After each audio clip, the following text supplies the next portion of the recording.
آج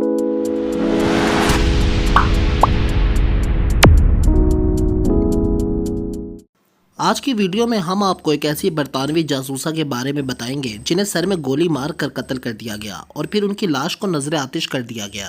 یہ سن 1943 کی 16 اور 17 جون کی درمیانی شب ہے جب چاند پورے آب و تاب پہ چمک رہا ہے، اور اسی لمحے برطانیہ کے ایک علاقے سے دو چھوٹے طیاروں نے فرانس کے لیے پرواز بھری۔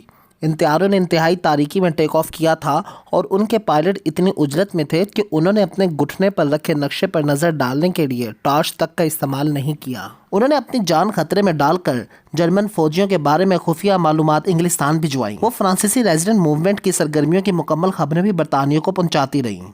انہوں نے اس کے لیے تمام برطانوی جاسوسوں کے قاصد کا کام بھی کیا۔ ان طیاروں میں نہ تو کوئی بم تھا اور نہ ہی یہ دشمن کے علاقے کی جاسوسی کے لیے نکلے تھے، بلکہ ان کا کام جرمنی کے زیر قبضہ علاقوں میں وائرلیس ٹرانسمیٹر اور جاسوسوں کو پہنچانا تھا۔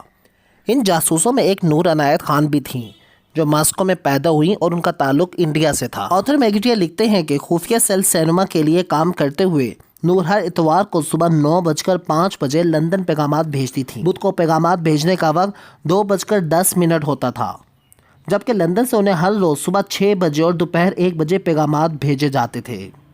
وہ اپنے فلیٹ کا دروازہ اسی وقت کھولتی تھیں جب آنے والا ان سے کوڈ ورڈ میں پوچھتا، کیا میں اور اس کی بیٹی سام میری سے مل سکتا ہوں؟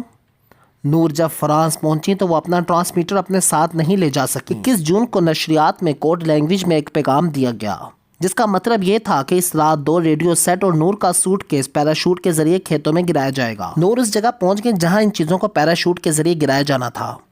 ریڈیو سیٹ بحفاظت نیچے اتر گیا، لیکن نور کا سوٹ کیس درخت میں پھنس گیا اور اس کے کپڑے باہر نکل کر درخت کی شاخوں میں پھنس گئے۔ نور اور اس کے ساتھی کسی طرح درخت پہ چڑھے اور وہ کپڑے ٹہنیوں سے اتار کر واپس سوٹ کیس میں رکھے۔ مصنف آرتھر جے کے مطابق اس رات طیارے کو اڑانے والے پائلٹ کی نظر جب خود شکل گندمی رنگت اور فرانسیسی زبان بولنے والی نور پر پڑی تو انہوں نے سوچا کہ ایک ایسی نوجوان خاتون کو فرانس کیوں بھیجا جا رہا جو نظروں میں آئے بغیر رہ ہی نہیں سکتی۔ وہ لکھتے ہیں کہ جاسوسوں کے بارے میں عام خیال یہ تھا کہ وہ جتنے زیادہ سادہ شکل ہوں اتنی ہی آسانی سے لوگوں میں گھل مل جاتے ہیں۔ بہترین جاسوسوں کی خصوصیت یہ تھی کہ وہ لوگوں کی توجہ اپنی طرف مبذول نہیں کرواتے، لیکن نور عنایت خان اس کے بالکل برعکس تھی۔ ان پر نظر پڑتے ہی کوئی انہیں نظر انداز نہیں کر سکتا تھا۔ ان کے ساتھ تربیت حاصل کرنے والے ایک جاسوس نے کہا کہ نور کو دیکھنے کے بعد انہیں کوئی بھول ہی نہیں سکتا۔ نور عنایت کے والد ایک صوفی مبلغ تھے جبکہ ان کی والدہ ایک امریکی خاتون تھیں۔ نور عنایت 1 جنوری سن 1914 کو دارالحکومت ماسکو میں پیدا ہوئیں۔ ان کے والد ہندوستانی تھے جن کا نام حضرت عنایت خان تھا۔ وہ ایک صوفی مبلغ تھے جبکہ ان کی والدہ امریکی خاتون تھیں جنہوں نے اپنا نام بدل کر امینہ شاردا بیگم رکھ لیا تھا۔ نور کا تعلق میسور کے بادشاہ ٹیپو سلطان کی اولاد سے تھا۔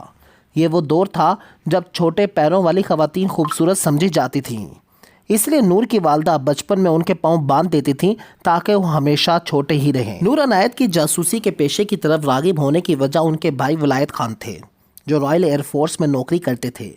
انہی دنوں خواتین کے معاون فضائیہ کا قیام عمل میں آیا تاکہ وہ ایسی خواتین کو ملازمتیں دی جا سکیں جن کے گھر کے مرد میدان جنگ میں جا کر اپنے فرائض سر انجام دیتے ہیں۔